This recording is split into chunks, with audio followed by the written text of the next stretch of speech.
Hey there everyone. So this week in our thread discussion we're discussing the sales returns and allowances account. So this is a very important account, especially for financial analysis. So I thought I'd just take us through an example here. So what we have is we have an account that keeps track of the items that are returned to a store. Okay, so this isn't going to typically work for a lot of service style companies, but it would be heavily integrated into manufacturing firms. So what is this, for example, let's just say that we're a rocking chair company, okay? So we make rocking chairs for a living. And we sell 2 rocking chairs, both of them for $5,000 each. So that's $10,000 in sales. And a week later, one of the rocking chairs is returned to the store for the reason that, let's say that the wood was cracking, okay? And they didn't think it was a very good product, and so they wanted to return it. So you have to remember how the accounting equation works. So for this class, we always remember how the accounting equation works.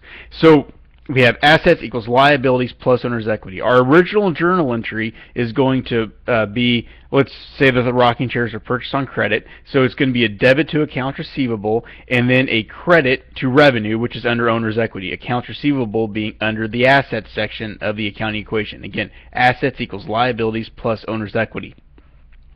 Then we have to account for whenever the items are returned back to the store.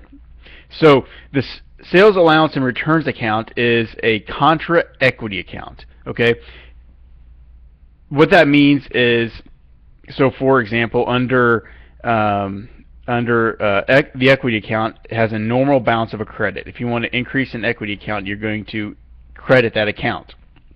Well, with a sales returns and allowance account, you're going to debit that account, and so you increase that account by a debit, and it is under the equity section of the accounting equation. Therefore, it contradicts the equity, okay?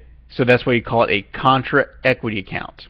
Because revenue is increased by credits, then the returns are increased by debits. Therefore, when the two net out, you have it actually shows a decrease in your revenue.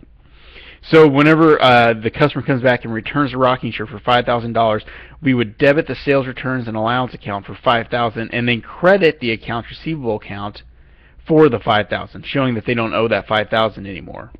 So with this, then that flows into our financial statements. So we know that our revenue and our expenses from our lessons over the financial statements, our revenue and expenses show up on the income statement, because revenue and then you have expenses, then that gives you your net income, right? Your bottom line.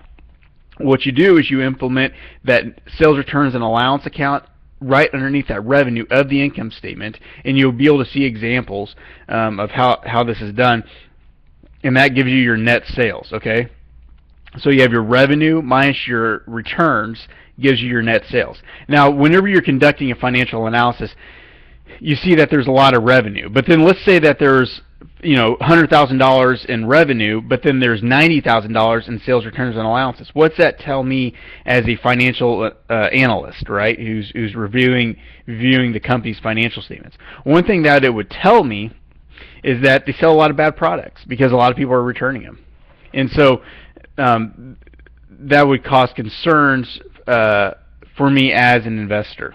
And so that's one way that it's looked at whenever conducting a financial analysis. So again, review the examples of the sales returns and allowance accounts on the financial statements, particularly the income statement, and then how it's viewed by analysts. So let me know if you have any questions.